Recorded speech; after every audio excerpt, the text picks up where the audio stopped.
বন্ধুরা, হিংসুটে পাখি দেখেছো কি কখনো? এই দেখো, আমার বাড়িতে একটা হিংসুটে পাখি থাকে, বুঝেছো? এমনি যদি বলি খেতে আয়, তখন খাবে না। যেই নাকি দেখলো অন্য কোনো পাখি এসে পড়েছে, তখন ওর হিংসেটা অনেকটা পরিমাণে বেড়ে যায়।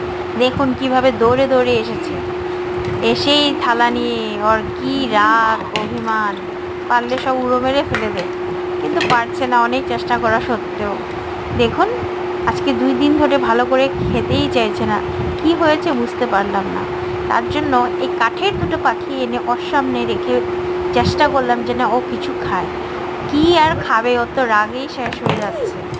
এই দিল কামড়, না বেঁচে গেল রে। এই কাঠের পাখি বলে ও খুব একটা বুঝতে পারলো না যে কি বস্তুটা। তাই ভাবলাম ওদেরকে সরিয়ে দিই, এখন নিশ্চয়ই ও খাবে। ঠিক ঠিক, ও যতই চোখ এদিক ওদিক করছে, কিন্তু ওটা ভাবছে মা তো আমাকে এখন আদরই করে না, সব আদর নিয়ে নিল কে আমার থেকে, কে ওরা দুইজন। থাক, মা রাগ করুক জি করুক, আমি আমার খাবার খেয়ে নিই এখন। কি বন্ধুরা, ঠিক বললাম কি না বলুন তো? হিংসু